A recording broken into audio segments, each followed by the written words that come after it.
Buenas noches desde Alemania, muy buenos días en México.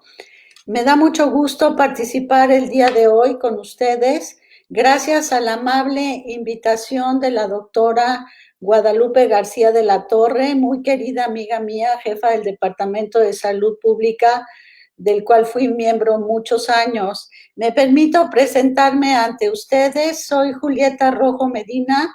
Estudié en la Facultad de Medicina de la UNAM hace algunos años. Después hice mi especialidad en hematología, compartiendo esta entre la Universidad de Colonia de Alemania y el Hospital General de México.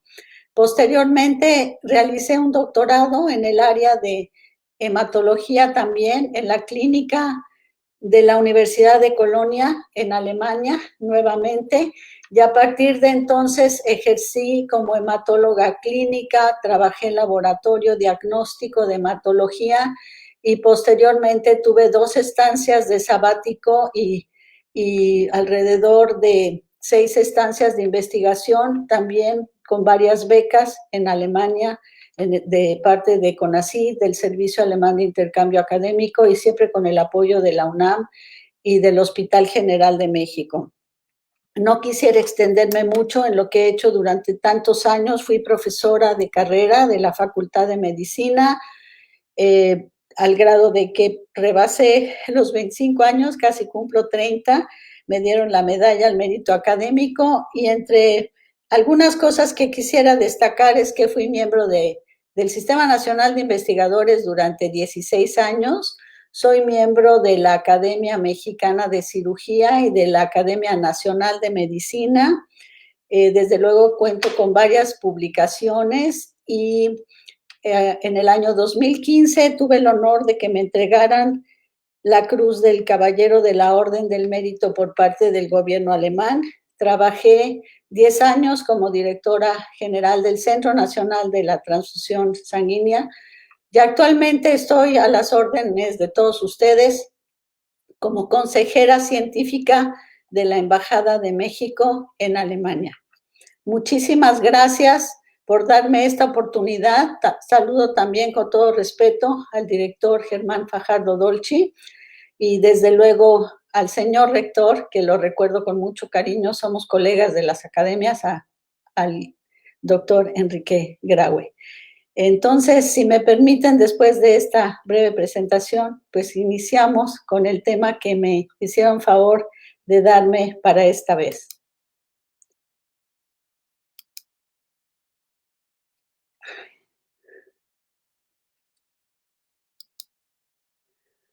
Ay, ¿hay algún problema porque no aparece la presentación? No aparece la presentación.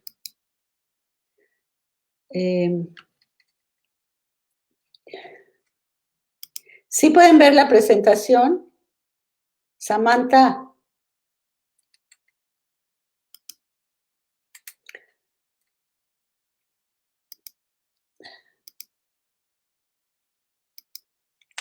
No. No se puede ver la presentación. No.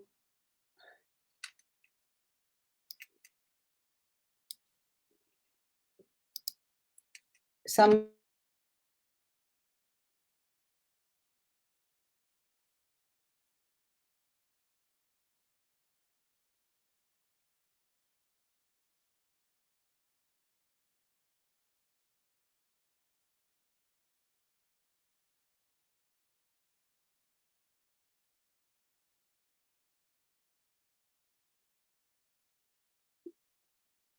sí me lo bloquea.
problema técnico. Finalmente podemos iniciar con la experiencia de Alemania en la pandemia por el COVID-19.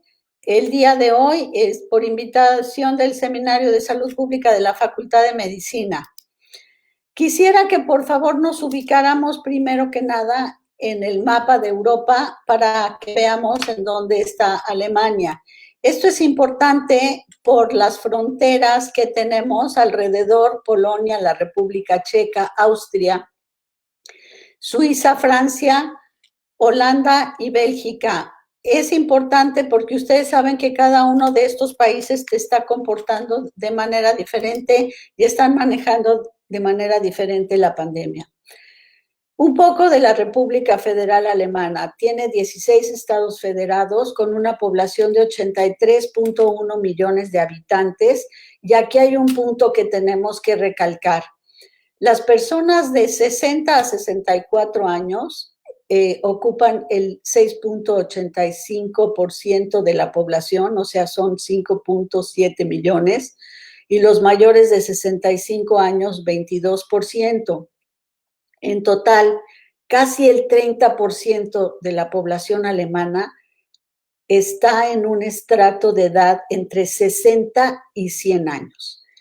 Entonces, esta es la población vulnerable que siempre está cuidando Alemania, porque lo dijo en alguna ocasión con mucho énfasis Angela Merkel. Esta población fue la que rehizo Alemania después de la Segunda Guerra Mundial y no los vamos a dejar solos. Frases de Angela Merkel, y por eso es su población vulnerable más cuidada. Aquí tenemos una imagen del Instituto Robert Koch, que es el Instituto de Salud Pública de Alemania, que es el responsable del control de la pandemia de COVID-19. Su presidente es el profesor Lothar Wieler, y las autoridades sanitarias estatales reportan diariamente a este instituto el número de nuevas infecciones y muertes, en este caso de la pandemia por COVID-19, pero a lo largo de todo el tiempo, de todas las enfermedades que hay en el país. El RKI, como se le conoce amistosamente, informa también regularmente a la prensa la situación de la pandemia, tiene conferencias de prensa según sean necesarias.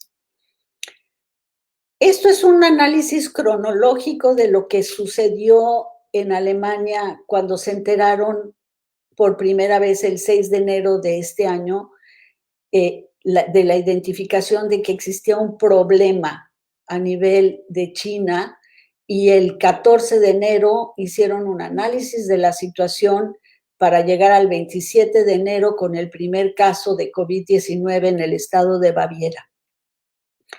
En el mes de febrero generaron indicaciones para el personal médico con un flujograma de atención, y desde luego que lo primero que hicieron fue proteger a su personal médico con toda la cantidad de equipo, ropa, caretas ante una posible pandemia muy agresiva.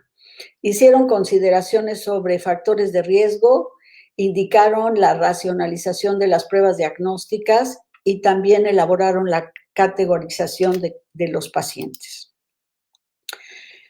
La canciller Merkel presenta el acuerdo con los ministros presidentes de los estados federados, los lineamientos de comportamiento de contacto social el 16 de marzo.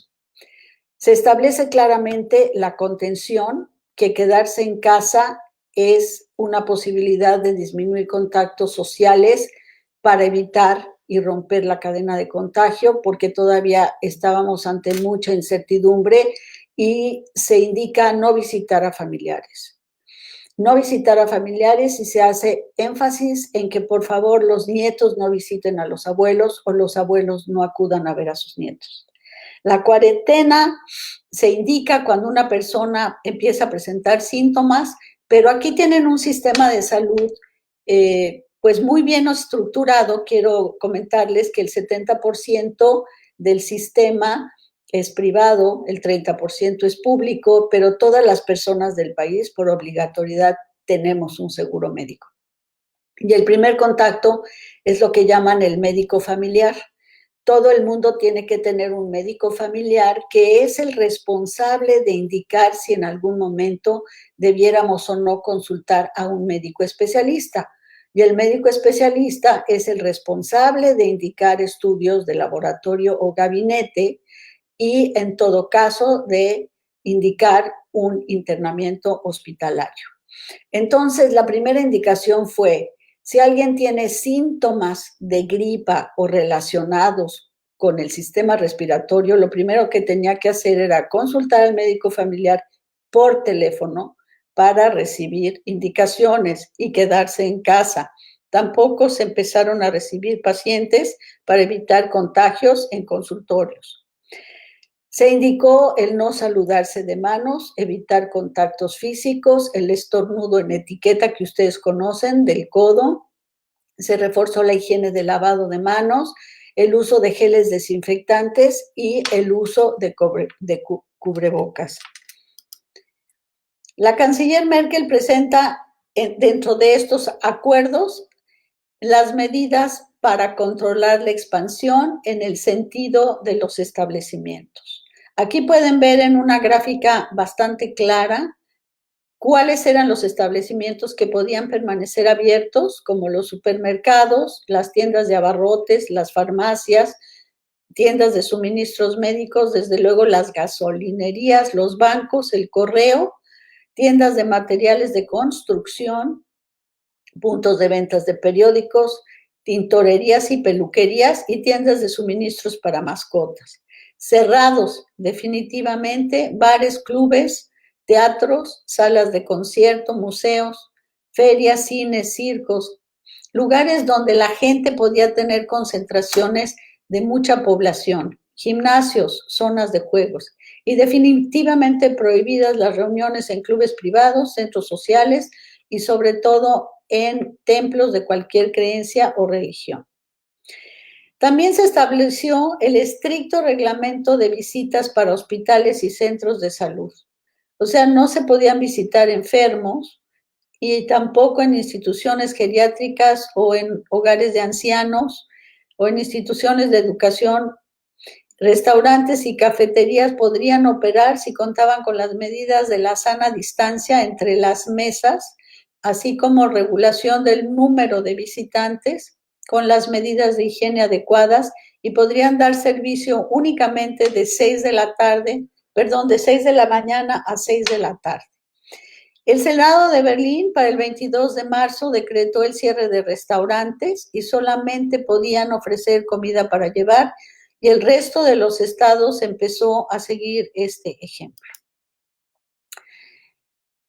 Se establecieron las medidas para evitar el colapso del sistema de salud. Esto fue una recomendación muy importante del Instituto Robert Koch y se basaba en 3 columnas. Diagnóstico temprano. El diagnóstico temprano permitía la contención, el aislamiento, la cuarentena. La protección a los grupos más vulnerables, que ya mencionamos, que estaban sistema de salud y hogares de ancianos. Y el fortalecimiento del sistema de salud se basó en 3 preceptos: el aumento de la capacidad de las pruebas diagnósticas, el número de camas de terapia intensiva y el número de respiradores artificiales invasivos.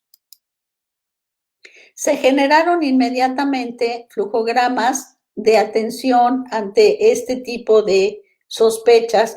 Estos flujogramas, debo decir que el Instituto Robert Koch desde el principio generó una página para que toda la población pudiera tener la información más actualizada con respecto a lo que estaba sucediendo en el país y para que se generaran medidas y criterios. En un principio todas las personas querían ser testeadas o que les hicieran la prueba del COVID. Nunca se hicieron pruebas masivas y los criterios para realizar las pruebas eran los que indicara el médico familiar y siempre y cuando tuvieran tos o disnea, o tos y disnea. Eso fue inicialmente. Vamos a ver que en la evolución de la pandemia esto fue cambiando, pero los criterios iniciales eran esos, principalmente para no rebasar tampoco la capacidad de los laboratorios. En un inicio no se contaba con una red de laboratorios que pudiera informar al día. Esto se generó durante la pandemia y se fueron sumando los laboratorios que estuvieron reportando directamente al Robert Koch en el mismo día o un par de días después. Antes esto no era una urgencia, se convirtió en una urgencia. Entonces, existían estas medidas y también se generó un flujograma de información para la intervención médica oportuna, y esto sí ya nada más era para la consulta de los médicos tratantes. Se empezaron a tratar de clasificar los casos graves de los no graves, y desde luego las medidas e indicaciones del tratamiento intrahospitalario de los casos de COVID se fue reforzando.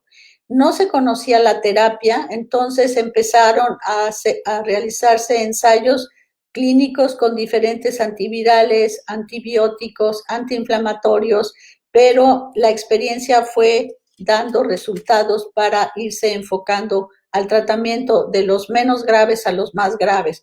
Pero sí fue muy importante considerar la higiene de los hospitales, qué hacer con el traslado de pacientes de una estación a otra, de un hospital a otro, la limpieza, la desinfección, la gestión de residuos principalmente, y qué hacer cuando un paciente estaba dado de alta en su casa, cómo se iba a manejar el aislamiento.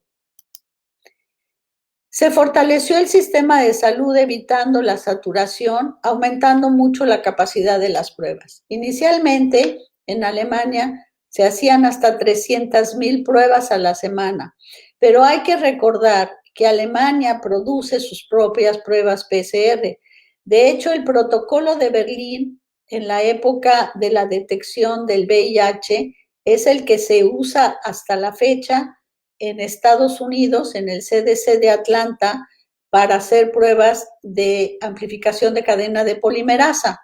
Entonces, estas mismas pruebas se realizan, se producen en el Instituto de Virología de la Charité de Berlín, y también se producen en el Instituto Robert Koch. Se aumentaron las camas de terapia intensiva, que inicialmente eran 25,000, se subieron a 38,000, y finalmente actualmente se cuenta con 40,000 camas de terapia intensiva que hasta la fecha no han sido ocupadas en su totalidad. Respiradores artificiales tienen 25,000 en esas camas de terapia intensiva, y también hay que recordar que estos respiradores artificiales invasivos se producen también en Alemania, y desde un principio, ahora ya no, eran solamente para consumo interno, no eran comercializados para otros países, los guardaron para su propia utilización. Este es un ejemplo del portal de la página del Robert Koch Institute, del RKI, en donde diariamente presentan el número de casos, pero de la última semana concentrados. También en una segunda etapa generaron un semáforo en donde tenemos los casos por cada 100,000 habitantes, y lo dividen no solamente en los estados, sino también se van hasta los municipios. Uno puede saber en qué municipios hay más casos y en qué municipios hay menos casos. Aquí tenemos un ejemplo en las distintas regiones de Alemania, y tenemos que el verde, por ejemplo, es un indicador del factor R. Indica el número, aquí tenemos el número de casos, que siempre debe estar por abajo del 1, para que sea en todo caso un contagio menos de 1. También el de nuevas infecciones sería el rojo, es el número de nuevas infecciones por cada 100,000 habitantes a la semana, y el amarillo sería la capacidad de camas de terapia intensiva que todavía están desocupadas, o dicho de otro modo, cuáles son las que están ocupadas. Las recomendaciones del Robert Koch para la prevención de la infección son las que ustedes todos conocen: la sana distancia, el uso del cubrebocas tapando nariz y boca, la higiene y lavado de manos, pero se agregaron dos nuevas en esta segunda o tercera etapa. Una que es la ventilación. El encierro tampoco es demasiado bueno, y menos en estos países en donde se utiliza mucho en esta época ya la calefacción. Y la otra es la llamada aplicación para el coronavirus, que es gratuita y se puede bajar al teléfono celular. Entonces, aquí se agregó distancia, medidas de higiene, en las siglas en alemán sería distancia, higiene y mascarilla, distancia, higiene, mascarilla, más la aplicación, más la ventilación. Y es todos contra el corona. Esto hay una publicidad constante en la calle, en los autobuses, en la televisión, y ha sido efectiva. La aplicación móvil permite el rastreo de personas infectadas por medio de esta llamada Corona Warnen, es alerta de la aplicación, una aplicación de alerta. Permite informar sobre el contacto con casos confirmados, obtener recomendaciones de acuerdo a los riesgos. Es anónima y de uso voluntario. Actualmente, más de 30 millones de personas que vivimos en Alemania la usamos. Notifica si hubo contacto de más de 15 minutos a menos de 3 metros de personas positivas a COVID-19 a 14 días posteriores al contacto, y utiliza Bluetooth en vez de tecnologías de geolocalización. Ha sido muy útil. La aplicación permite informar sobre el contacto con casos confirmados, obtener las recomendaciones. Perdón, esta ya la había yo leído, me salté. Esta es una forma de ejemplo de rastreo de personas infectadas, en donde podemos ver que la aplicación detecta a las personas que ya son COVID-19 positivo, porque desde luego cuando uno se hace la prueba y es positiva, la tiene que informar, y eso es lo que permite que se sepa quiénes son positivos y quiénes estuvimos cerca o no de positivos. Al respecto, se generaron otros flujogramas publicados también por el Instituto Robert Koch para el rastreo de personas de contacto.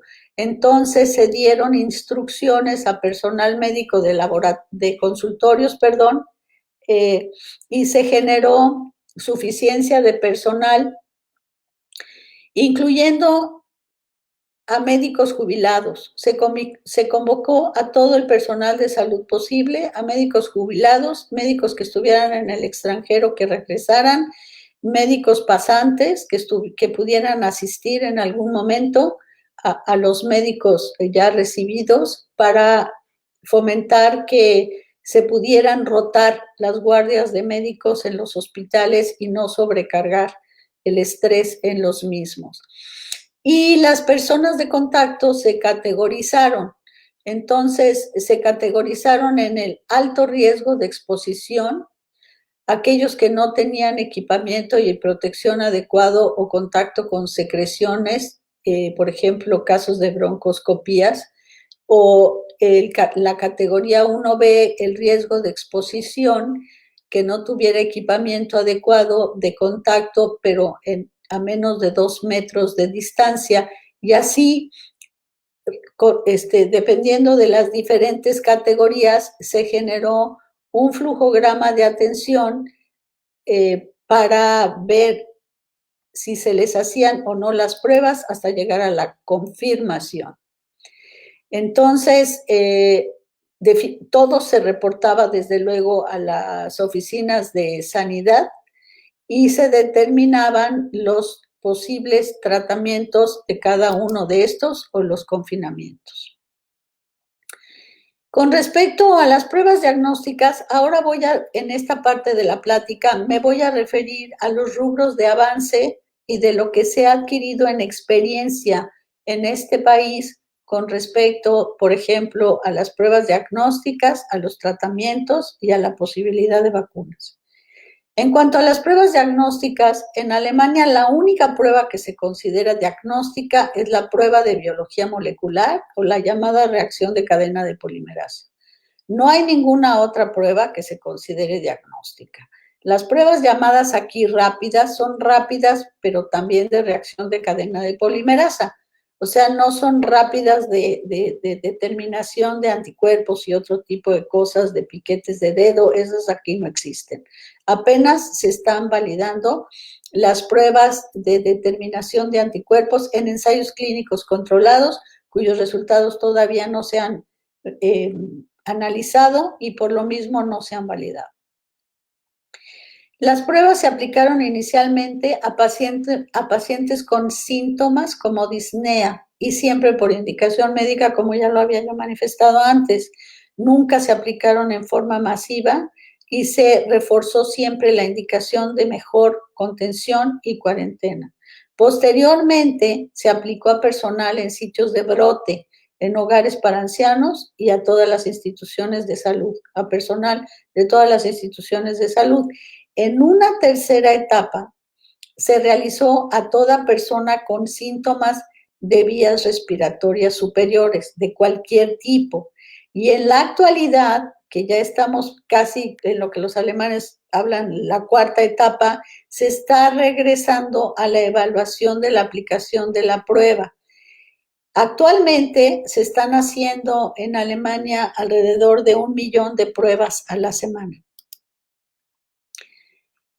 Se recomendó realizar la prueba en base a 3 factores para no sobrecargar a los laboratorios. Estas son recomendaciones, como siempre, del Instituto Robert Koch. Síntomas de tos severa, fiebre, disnea y alteraciones de olfato o del gusto. Grupos de riesgo, persona sintomática o sus contactos. Un ejemplo sería mayores de 60 años, aquellos que no tuvieran 60 años pero con enfermedades subyacentes de cualquier edad, pacientes con tratamientos inmunosupresores. Y aquellos que tuvieron una posible exposición al virus, ahora, por ejemplo, cuando uno regresa de un país considerado de riesgo, se tiene que hacer la prueba, estar en cuarentena y repetirse la prueba al 5.º día. Si es negativa, entonces ya puede uno regresar a labores y dejar la cuarentena. ¿Qué pasa cuando una persona tiene un resultado positivo? La persona deberá de estar aislada. Sus contactos deberán ser notificados en lo posible, porque uno no sabe qué contactos tuvo antes y después tampoco se acuerda de los contactos a futuro. Hay que pensar en el pasado y en el futuro. Si yo soy un COVID positivo, ¿con quién tuve contacto? Y debemos compartir la información y avisarles. Y se les solicitará identificar e informar lo más pronto posible. Es importante considerar que las personas que presenten síntomas a las que por alguna razón no se les realizó la prueba, se les recomiende evitar el contagio a otras personas, o sea, aislarse por lo menos durante 5 días, aunque no sepa si es o no positivo, pero tiene síntomas, y terminar el aislamiento 48 horas después de la desaparición de los síntomas. Si los síntomas empeoran, buscar realizarse la prueba a como dé lugar. En cuanto al uso de medicamentos, se han hecho en Alemania observaciones importantes en los pacientes a partir de que se ha establecido la utilización de algunos de estos medicamentos. Se determinó ya como una forma rutinaria, aunque se reconoce que no existe todavía un tratamiento específico para la enfermedad. Estos resultados han sido de observaciones en los pacientes tratados y les han dado resultados positivos. o sea, resultados buenos. La dexametasona se considera un coadyuvante cuando el sistema inmunológico está muy comprometido. Ha sido muy útil en estados avanzados, en pacientes que han estado internados en terapia médica intensiva con respiración artificial. Lo consideran un buen inmunomodulador y lo más importante es que en varias series de pacientes se nota la disminución de la tasa de mortalidad en un 29% en comparación con aquellos pacientes que no reciben la dexametasona. Por eso es uno de los medicamentos que más se utiliza. El remdesivir es un medicamento antiviral que inhibe la multiplicación del virus, que fue utilizado para tratamiento del ébola sin éxito y que se intentó en Alemania en el caso de COVID-19. Esto redujo el tiempo de convalecencia de 18 a 11 días en pacientes críticos. Estos son los resultados del la jefa de infectología de la Universidad de Gießen, que es la que ha concentrado la mayor parte de los resultados de este tipo de ensayos. También existe una posibilidad de tratamiento con anticuerpos monoclonales que han logrado reducir la carga viral en pacientes no hospitalizados. O sea, este es un tratamiento para pacientes no graves, ambulantes. Podríamos decir que es como una inmunoglobulina hiperinmune. Son altamente costosos, no son accesibles en grandes cantidades, pero han mostrado una respuesta muy positiva, pero únicamente en fases relativamente tempranas de la enfermedad. Finalmente, la heparina, que ustedes saben, es un anticoagulante que se utiliza mucho en trombosis y embolia pulmonar, que son comunes complicaciones en el caso de COVID-19, ayuda bastante y sabemos que el virus también afecta cerebro, corazón, riñones e hígado. Entonces, la heparina se utiliza en pacientes graves. Desde luego que esto de acuerdo a resultados del laboratorio de pruebas de coagulación, principalmente los dímeros D. Hablando de vacunas, pues ustedes saben que el ámbito de las vacunas o lo que se llama la carrera del prestigio de las vacunas ya está en sus etapas de fases 3 a nivel internacional.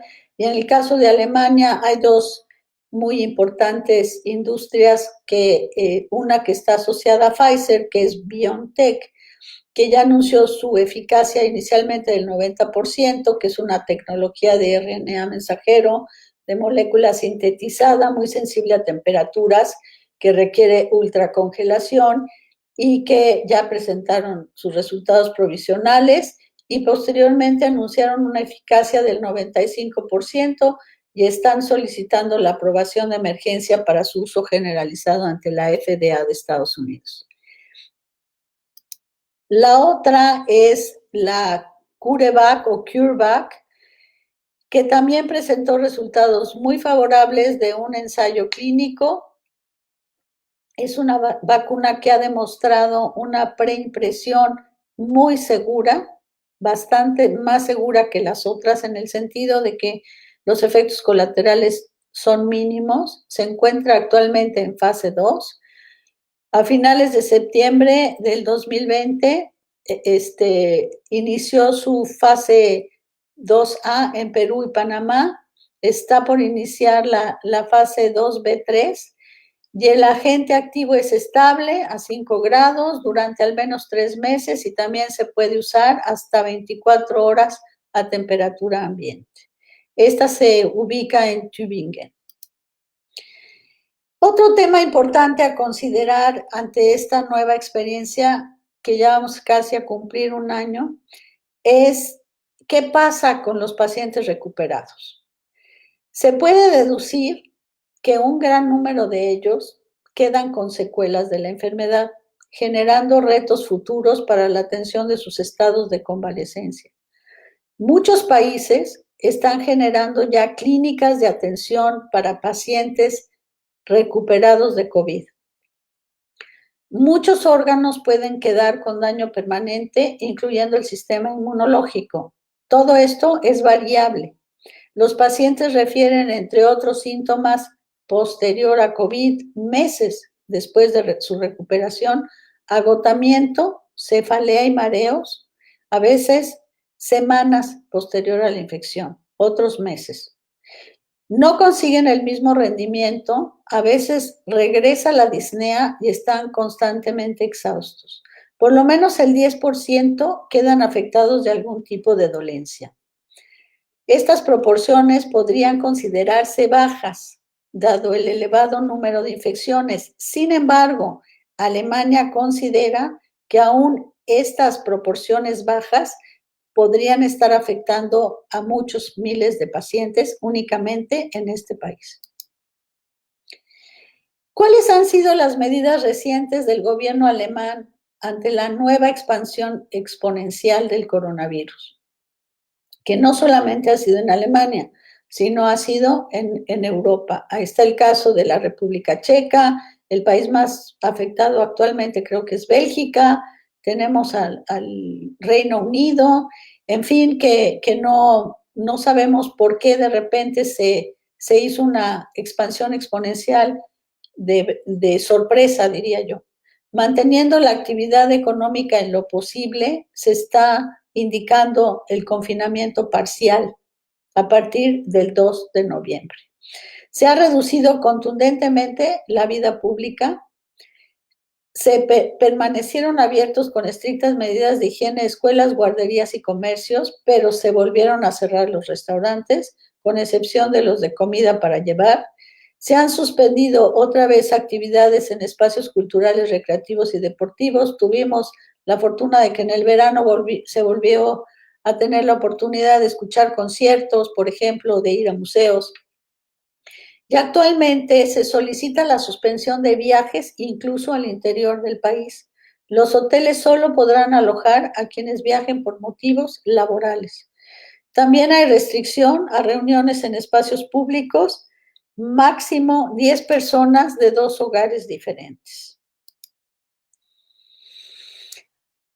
Ante el número de aumento de casos, estamos hablando de las cifras de la semana del 12 al 18 de noviembre. Estos son los casos que había entonces, que ya no son, porque ya volvieron a bajar. Afortunadamente, esto está tomado del dashboard, que lo pueden consultar ustedes en la página del RKI. Ante esta incidencia de aumento en estos 7 días, aunque se revirtió la tendencia y se frenó el crecimiento exponencial, se insiste que existe gravedad de la situación y que aún así, aunque se haya controlado el crecimiento exponencial, se debe de reducir el contacto social, que es la única manera de detener la propagación. En este momento, debido a este brote exponencial, debido al brote, ya no es posible el rastreo de la mayoría de los casos, por lo que la estrategia es la indicación de la reducción drástica de los contactos sociales. Hasta el día de hoy se han mantenido estas medidas y mañana, en serio, estoy hablando en tiempo real, se anunciarán las medidas para la Navidad y el Año Nuevo.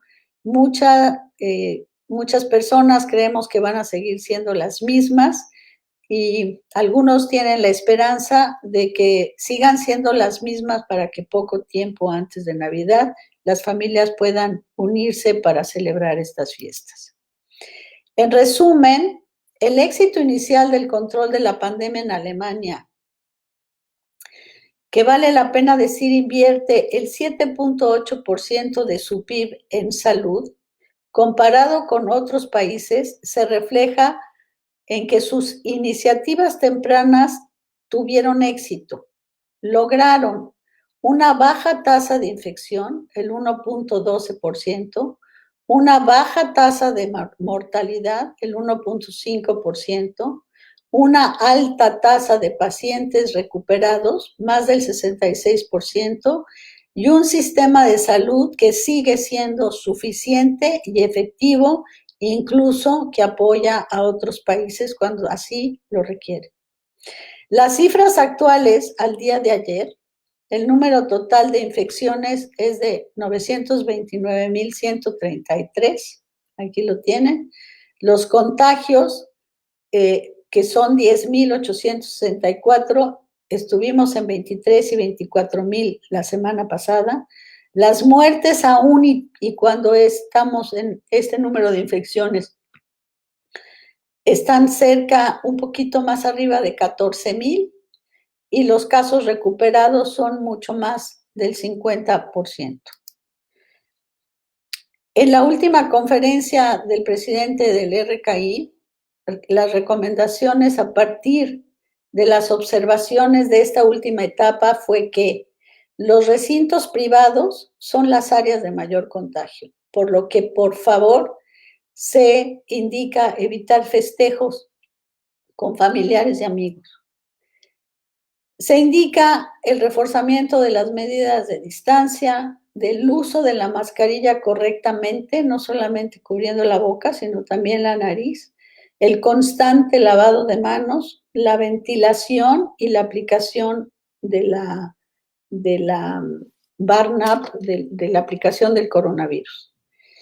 Las recomendaciones son la mitigación, reducción de nuevos casos a través de contención y cuarentena, que es la única forma de romper la cadena de transmisión, y el registro de las pruebas positivas en la aplicación, seguir protegiendo a los grupos vulnerables, y para moderar el impacto solamente sería mediante el aumento de la capacidad de la atención médica.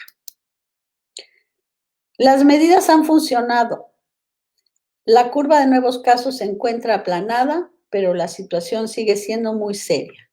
El número de casos nuevos sigue siendo demasiado alto, más de 10,000, con una tasa muy variable según el estado, según el municipio, que va desde 11 casos por 100,000 habitantes hasta 339,000, que el más alto es Hamburgo, dependiendo de la región, y puede variar en una tasa promedio entre 50 y 100 casos por 100,000 habitantes. Existen diferencias en los estados en cuanto al factor R, que van entre 0,89 y 1,02, que siguen siendo bastante buenos. El número de casos severos y de pacientes en terapia intensiva sigue aumentando.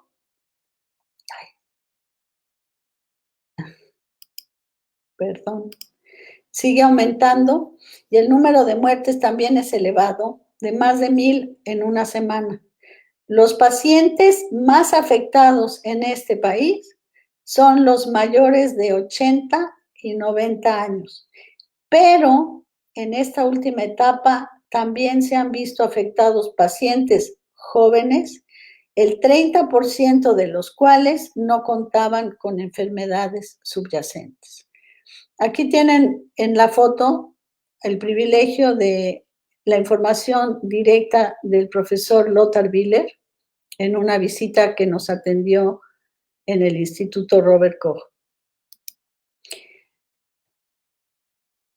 Finalmente, el Robert Koch ya elaboró una guía de orientación para personas de contacto en la temporada de otoño e invierno de este año, y define el alto riesgo de contagio cuando la distancia es menor a 1,5 metros por más de 15 minutos en total, sin medidas de protección eficaces como son las mascarillas. Y el contacto con una persona infectada por más de 30 minutos en una habitación cerrada. Esto sería definición de alto riesgo de contagio. La duración de aislamiento y cuarentena. Aquí se preguntan mucho qué es aislamiento, qué es cuarentena y por qué unos son unos días y por qué otros otros. El aislamiento se define a partir de que uno tuvo contacto con casos COVID comprobados. Por eso se debe de aislar hasta 10 días a partir de la aparición de los primeros síntomas. Y la cuarentena es 14 días a partir del último día de contacto con una persona posiblemente infectada, pero no comprobada. Esta se aplica a las personas de contacto. Esta cuarentena es lo que se aplica a las personas que regresan de países de alto riesgo, que estuvieron con personas posiblemente infectadas y tienen que estar por eso en este tipo de cuarentena. El Ministerio Federal de Salud en Alemania y el Instituto de Salud Pública, Instituto Robert Koch, tienen como lema informar con evidencia, compartir el conocimiento y proteger y mejorar el sistema de salud. Yo con esto termino esta plática, esperando que todos ustedes hayan aprendido algo de lo que pasó en este país, que no es comparable con ningún otro, es simple y sencillamente una relatoría histórica de cómo se trató la pandemia en Alemania. Yo les agradezco mucho su atención.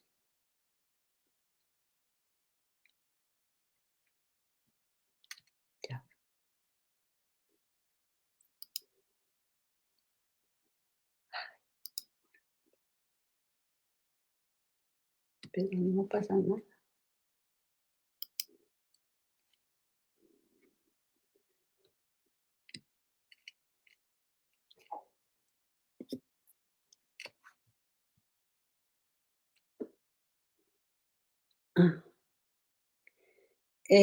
Sí, con mucho gusto, Ana María Carrillo. Me da mucho gusto verte, te recuerdo con mucho cariño.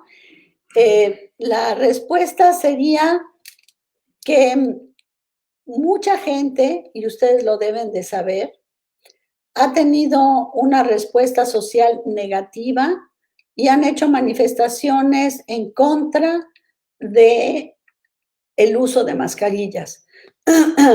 En contra del uso de mascarillas, en contra de la posibilidad de juntarse a socializar. Y también, desde luego, hay muchísima controversia alrededor del cierre de restaurantes y bares. Eso es lo que puedo compartir con ustedes.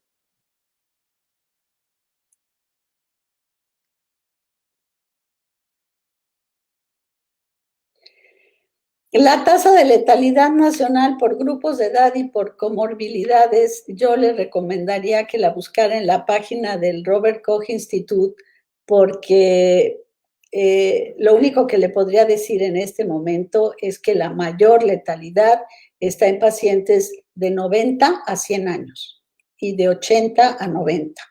De los otros, de la letalidad en personas jóvenes, sí ha habido muy poca en personas jóvenes, pero no sabría decirle por estratos, pero prácticamente no hay. Y también es un dato importante decir que del personal médico no ha habido ninguna baja, no han tenido ninguna pérdida del personal de salud.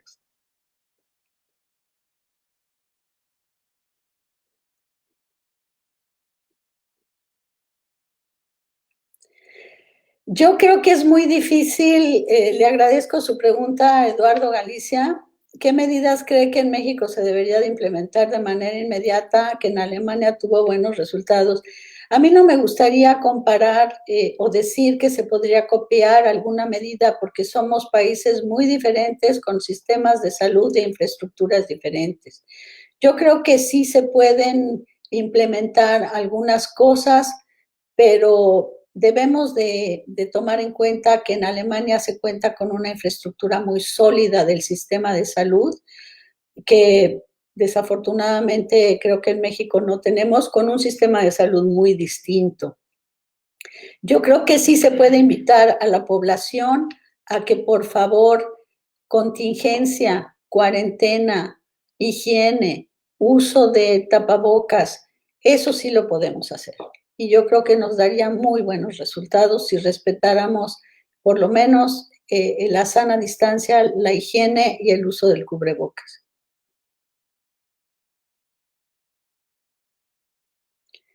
La mercantilización de la salud, ¿qué ocurre con los grandes laboratorios como Bayer en la pandemia en Alemania? Realmente no entiendo su pregunta. Disculpe, no sé qué quiere decir con que qué ocurre con los grandes laboratorios. Aquí, hasta donde yo sé, desde luego que el gobierno ha apoyado a todas las instancias que mencioné que se fueron a cuarentena, pero con respecto a los laboratorios siguen igual, siguen fabricando medicamentos, como son de las empresas que no han dejado de trabajar.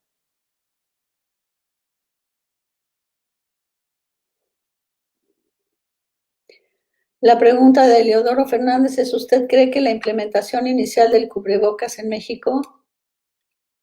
Yo creo que sí se debe de usar el cubrebocas en México y en todos lados.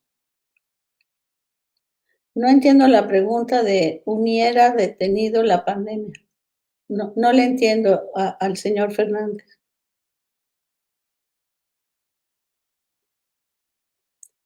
Eh, Excelente tema. Muchas gracias, doctora Rojo, por sus aportaciones en este tema. Muchas gracias a todos los que participaron y tuvieron interés en escucharlo. Muchas gracias. Margarita Cabrera, muchas gracias. Amigas del Departamento de Parasitología, estamos trabajando desde Alemania. Ojalá que podamos seguir en el tema de la enfermedad de Chagas, que es otro tema. Gracias por estar conmigo. Saludos a todas. Luz María, qué gusto que estés con nosotros. Me siento muy honrada de haber pertenecido al Departamento de Salud Pública, dando clases tantos años de epidemiología clínica. Eh, los recuerdo a todos con mucho cariño. Un abrazo a todo el Departamento de Salud Pública.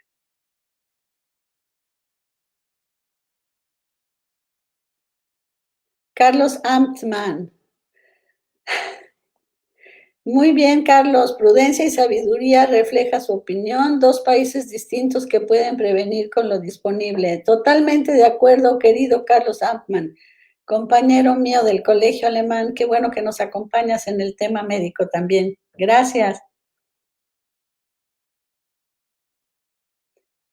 Marta, muchas gracias por la excelente información. Julieta, en las variables de las personas diagnosticadas se registra la ocupación. No, no se registra la ocupación, honestamente. Por lo menos no la están reportando hasta donde yo sé. Es una buena pregunta, pero no, no se registra. Gracias, Marta. Un abrazo. Tere Cortés. Muchas gracias, Tere Cortés. Yo también te mando un abrazo desde Alemania. Un gusto que estés con nosotros.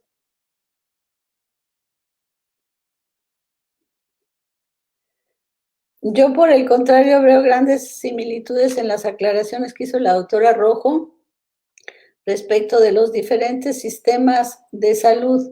Ana María Carrillo, mira, los sistemas de salud no creo que sean similares en Alemania con México. A lo mejor las indicaciones y las instrucciones sí, y desde luego los preceptos del Instituto de Salud Pública, pero no podemos comparar un sistema que tiene 70% de cobertura privada y 30% pública. Yo diría que en México es al revés, que es más bien pública y muy poca privada. Carlos Magís, felicitaciones por la conferencia. ¿Se sabe cuándo comienza la vacunación en Alemania? Muy buena pregunta, querido Carlos. Un abrazo, un gusto que nos acompañas. La vacunación en Alemania se va a empezar, yo creo que probablemente a finales de año, cuando se cumpla con la tercera etapa y será primero BioNTech. Ya está definido que los grupos vulnerables serán los primeros en vacunarse, que son el personal de salud y después todos los habitantes de los hogares de ancianos. Un abrazo, Carlos.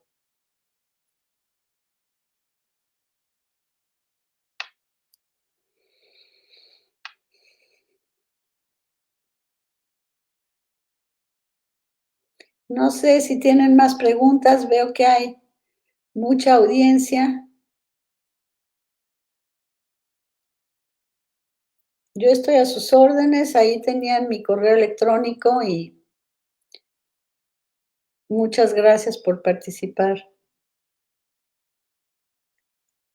Me siento muy honrada de estar en la UNAM en este momento en vivo con todos ustedes.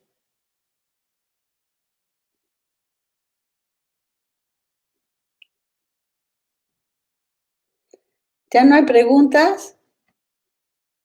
Tenemos, acá tenemos algunas otras preguntas.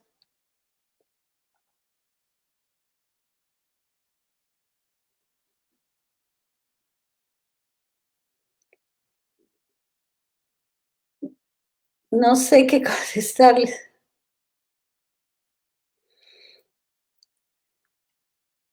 Tengo muchas felicitaciones, muchas gracias por todas las felicitaciones, muchas gracias por todos los saludos que estoy recibiendo también en Alemania, también desde México, desde varias instancias como la UNAM, como el Hospital General, desde Canadá me están también mandando saludos. Desde Toluca estoy viendo preguntas que si sabe si el virus muta. Se sabe que es un virus de muy lenta mutación, le contesto a Adi Haddad. No podemos saber todavía al respecto, pero lo que sí les puedo decir es que la vacuna va a ser de 2 dosis y todavía no se sabe si esa vacuna va a ser, no recuerdo cuál de las dos se va a aplicar una con diferencia de 3 semanas y otra con diferencia de 4 semanas. Eso es lo que sé. Y que el virus mute, no, parece que no es tanto eso, porque es muy lenta su mutación. El rebrote no es por la virulencia, sino más bien por haberse descuidado las medidas de atención, de sana distancia y de confinamiento. La gente se descuidó, se confió, se fue de vacaciones en el verano y de regreso pues vino el rebrote. Saludos a Toluca, Adi Haddad, a toda tu familia con mucho cariño.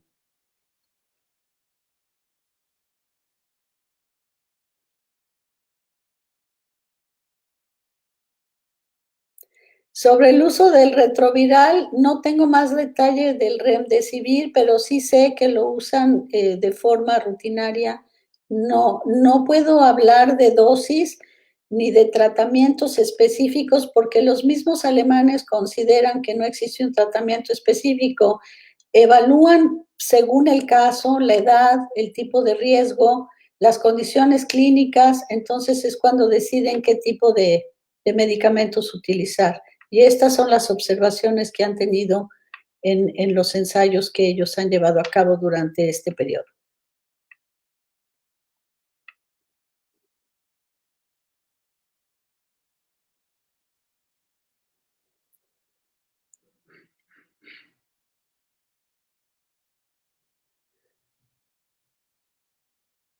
Hay un Tony que pregunta si se recomienda hacer una especialidad en Alemania. Se puede dirigir al Servicio Alemán de Intercambio Académico o a la Agencia Federal de Empleo de Alemania. Actualmente están ofreciendo hacer una especialidad, pero no todas las especialidades, y hay que cumplir con muchos requisitos, hay que presentar un examen de conocimiento, tiene que aprender alemán antes de venir a Alemania, en México, en el Instituto Goethe, pasar un examen y después sí se oferta la posibilidad de hacer una especialidad. Existe esa posibilidad, sí, y le recomendaría que contacte a la Agencia Federal de Empleo Alemana.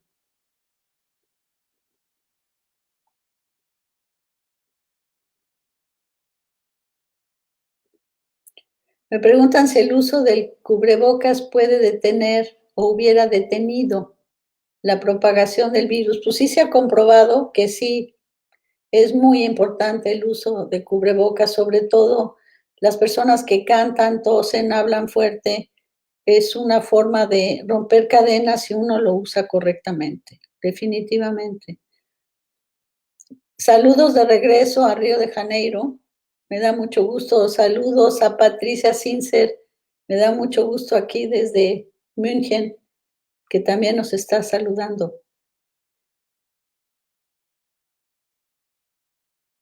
Me preguntan que si hay rebrote sería porque no deja inmunidad Esa es una muy buena pregunta. No se sabe todavía cuál va a ser la inmunidad que va a dejar la vacuna.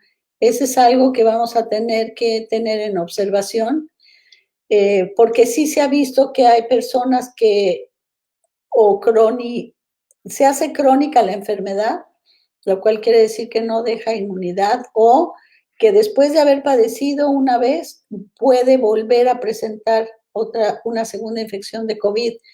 Entonces, no sabemos todavía, esa es una muy buena pregunta y no sabemos todavía cómo va a funcionar la vacuna. Amelia Álvarez, gracias por su pregunta.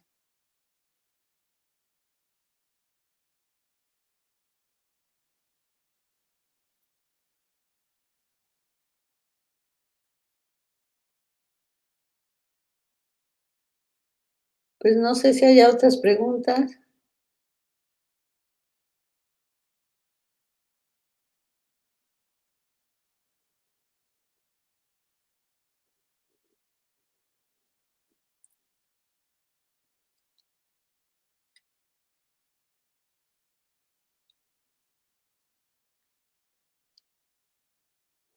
Me preguntan que si se va a vacunar a los niños, hasta donde yo sé, inicialmente no se van a vacunar a los niños. Sotelo Castillo, aquí han dicho que no son prioridad la vacunación de niños. Se ha visto que en menores de 12 años no tiene problemas, de hecho, por eso en Alemania no han cerrado las escuelas. La incidencia o la prevalencia en niños menores de 12 años no hay problema. Los mayores de 12 años sí se considera, desde luego, que es un factor de contagio, aunque no presenten sintomatología, pero sí pueden contagiar la enfermedad. Se les está haciendo la prueba en las escuelas aquí rutinariamente y a los maestros también. Gracias por su pregunta.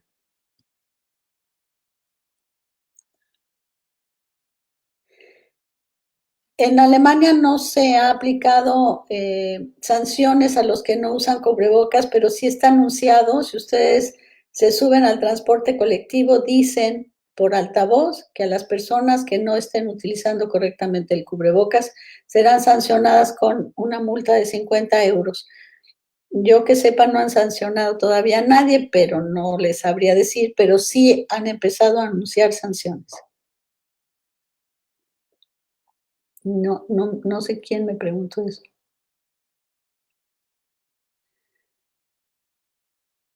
La vacuna que no es de Pfizer no es de RNA. Hay diferentes vacunas. La de Pfizer, casi todas son de RNA, ¿sí? O de RNA sintético o de RNA mensajero. Pero también hay otras vacunas que no son las que están en la competencia, como diríamos, de las primeras 12 vacunas que están registradas en OMS, y que probablemente en un futuro se vaya a generar la producción de otras vacunas de otro tipo de fundamentos, pero van a ser necesarias para la cobertura de la población mundial. Pero por lo pronto casi la mayoría son RNA. Muchas gracias por la pregunta, Estela Ceballos.